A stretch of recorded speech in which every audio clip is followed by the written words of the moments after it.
By the end of today, at least 11 women in Mexico will have been killed because of their gender at the hands of someone close to them.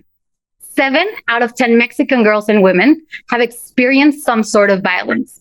1 in 7 births in Mexico are of girls younger than 15. And 20% of children in Mexico reported having been discriminated against for their gender or their sexual identity within their school. Hola, I'm Ana, Chief Operating Officer at Enseña por México, and I'm here to present Creciendo Juntas, a collective force of staff members and fellows that together want to end these alarming statistics rooted in systemic challenges. We are training, learning, acting, and changing the system to end gender and identity discrimination through education, supported by the Let Girls Thrive Fund and other allies.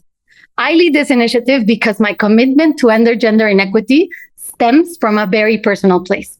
Growing up in Mexico and working in education, I've seen many stories, too many stories, of girls kidnapped by drug cartels, unable to finish school due to teenage pregnancy, enduring violent relationships at home, and not getting the chance to reach their full potential.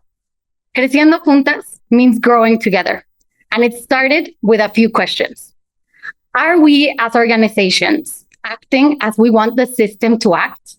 Are we making the internal changes needed to actually say that we are being part of the transformation?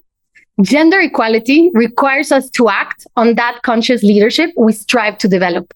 It is our responsibility to challenge power relations and raise critical consciousness about the root causes of oppression, starting from within.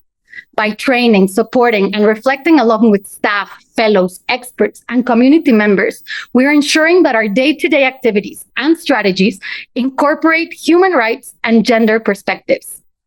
This effort has taught us 3 things we want to share with you. 1, involve everyone.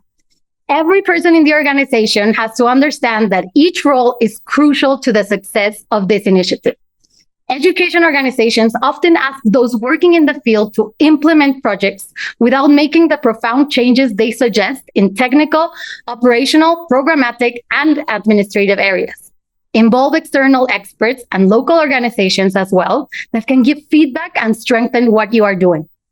Learn from the evidence. Data-driven interventions are more effective.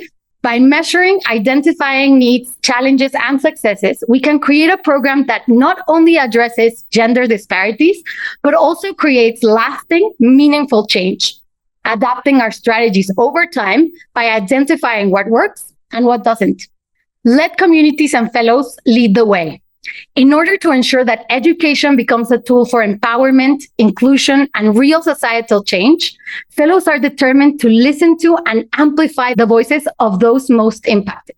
By drawing on this effort and what fellows are experiencing in their classrooms, we have adopted a more community-based and local approach that included changing our initial general objectives to incorporate more focused topics and additional support that targets specific needs.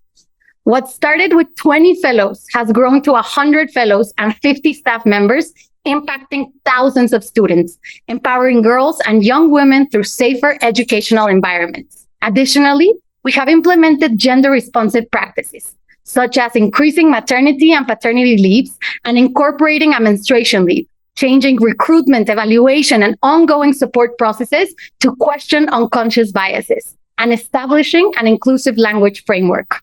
So what now? As we move through the gender equality spectrum, we continue to challenge our own practices and mindsets to ensure that every staff member and fellow can incorporate gender-responsive goals into their work. We're aiming to remove structural barriers from within our organization and classrooms, and eventually support and promote alumni to transform policies and continue innovating towards gender equity.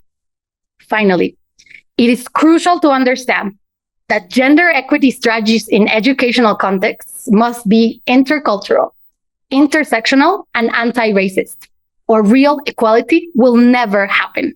We need educators who understand not only how to educate, but also how race, culture, socioeconomic context, disabilities, and other identities can add additional barriers.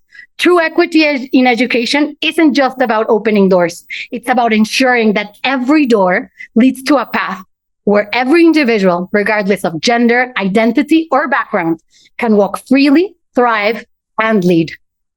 How can you foster a culture of gender responsive leadership and decision making within your team or organization?